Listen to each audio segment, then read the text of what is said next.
Well, in the most Liam Gallagher way possible, we have the first Reading and Leeds Festival headliner of the 2020 festival. Now, this was originally leaked, I guess you'd call it, on Liam Gallagher's Twitter, where he posted about it before he was meant to, but it has since been confirmed by Reading and Leeds Festival themselves that he is the first headliner of the festival. Now, there has been some speculation that he is a co-headliner rather than a solo headliner, but I don't think we can count on that. There's no actual evidence to say that he is a co-headliner. Now, I felt I should start this video off by talking about who is Liam Gallagher and what's his musical style, but really, you know who he is unless you've been living under a rock for the past 30 years. But in case you don't know who he is, Liam Gallagher is basically a massive icon of Britpop and classic British rock and roll. He started out as the frontman for Oasis, who became BDI, and apparently there was a bit of a falling out behind the scenes with Oasis. I don't really know any of the details. So after that infamous breakup, he's now gone on to his own solo career, where he's continued his Britpop style, but I think he's updated it to fit in a bit more with the current indie pop, which has replaced Britpop. For many people, Oasis was the definition of Britpop, which dominated the British music scene in the 90s and early 2000s.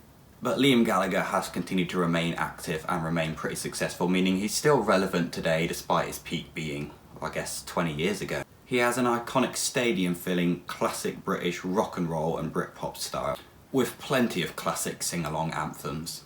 So there has been a few comments I've seen from Twitter and especially on Reddit that he's not big enough to be a solo headliner. And to be honest, when you look at just his career, he's had 2 #1 albums, which is definitely very good. But the general rule of thumb is you need 3 albums before you can headline, just so you have enough songs to fill out an hour-and-a-half long set.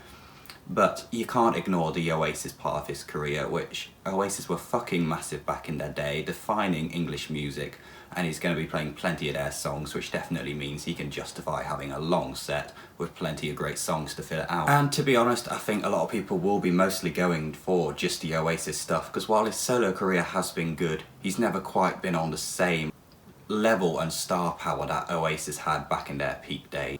So I think there's a lot of people that are justifiably very excited to have him as a headliner for the festival. And he certainly really fits into the style of music that has been classically played at Reading and Leeds Festival. Live, he's always great despite getting a bit up there in age. I've seen him 3 times, and despite not being a massive fan of his, I've had a blast every single time. He's put on a great show. I've seen a few comments here and there, some people saying his voice has got a bit weaker as he's got older, but from my experience it hasn't been a problem, but I guess everyone has good days and bad days performing live. He has a really strong stage presence and charisma when performing live, which really helps take his performances up to the next level. So yeah, while a lot of people have been very excited to have Liam Gallagher as a headliner, it has been quite polarising and a lot of people aren't very happy. Now, I do think probably the main reason for that is that we only have 1 act announced so far, and Reading and Leeds appeals to such a diverse range of people. If you don't fall in the camp of people that like Liam Gallagher and your dark fruits rock and roll, you're not going to be happy with this. But I can pretty much guarantee you, when we get the full lineup announcement, there'll be something you like on there, I'm sure of it. One other concern is that he did play the festival 2 years ago. Well, I guess it'll be 3 years ago by the time we're on the actual festival. He's also headlining Transmit. He's just finished a massive UK tour and he's doing a Heaton Park show. So he's not exactly a hard act to see live if you want to see him next year or this year. And you kind of want a bit of exclusivity with your festival headliners. It makes it exciting that you're going to see something which you can't normally see. If you're a Liam Gallagher fan, you've probably seen him this year and you're probably going to see him next year already.